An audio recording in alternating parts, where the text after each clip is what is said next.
ఓం సదాశివసమారంభాం వ్యాసశంకరమధ్యమాం అస్మదాచార్యపర్యంతాం వందే గురుపరంపరాం.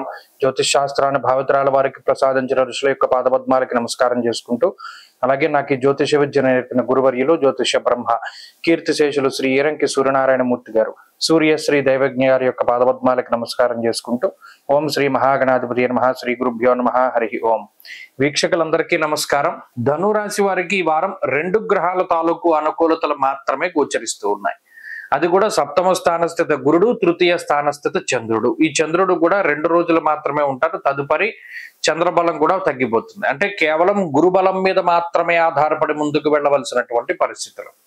అర్ధాష్టమ శనేశ్వరుడు, అలాగే అష్టమ స్థానస్థిత రవి, బుధులు ప్రధానంగా ఇబ్బంది పెట్టేటువంటి గ్రహ సంపత్తి. దుర్దోషశ్చత్రు సంవాదో గమనం యథా అన్నది శాస్త్రం. ప్రత్యేకించి గమనించండి, చాలా కష్టపడుతూ ఉంటారు. అసలు కష్టపడే రాసుల్లో ప్రధానమైనటువంటిది ధనస్సు. ఎందుకంటే ఆ తత్వం అటువంటిది. వీరు ఏది ఈజీగా వస్తే దాన్ని ఒప్పుకోలేరు, మనసు ఒప్పుకోదు. మన కష్టానికి ఈ ప్రతిఫలం వచ్చింది చాలు అనేటువంటి ఉద్దేశంతోనే జీవితాన్ని నెట్టుకుంటూ వస్తూ ఉంటారు. అలాంటిది ఎంత కష్టపడ్డా ప్రతిఫలం రాకపోతే మాత్రం మానసికంగా ఇబ్బంది పడుతూ ఉంటారు. దుర్దోష శత్రు సంవాదో గమనం యథ. ఉత్తిపుణ్యాన్ని తగువులు పెట్టుకుంటారు మీతోటి.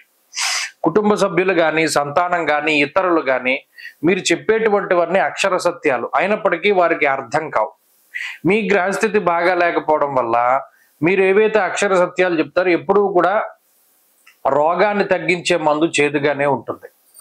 తేనె పూసినటువంటి మాటలో కత్తి తేనెలో ముంచి ఇతరులకి అందిస్తే ఆ తేనె కనబడుతుంది, లోపల ఉన్న కత్తి కనబడదు. అలాగే ఇప్పుడు మీరు ఎంత నిజం చెప్పినా, ఎంత మొత్తుకున్నా ఇతరులు వినరు. ఎందుకంటే మీ గ్రహస్థితి బాగాల.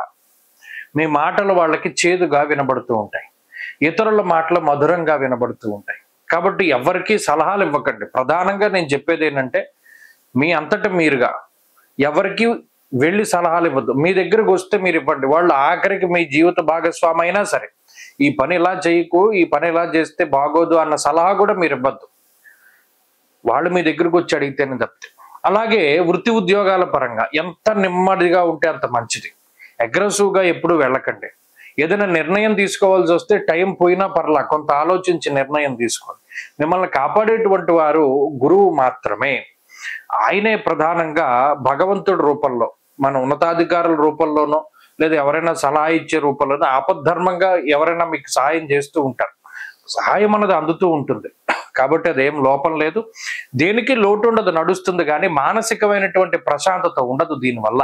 ఈ ఒక్క విషయాన్ని ఈ వారంలో దృష్టిలో పెట్టుకోవాలి.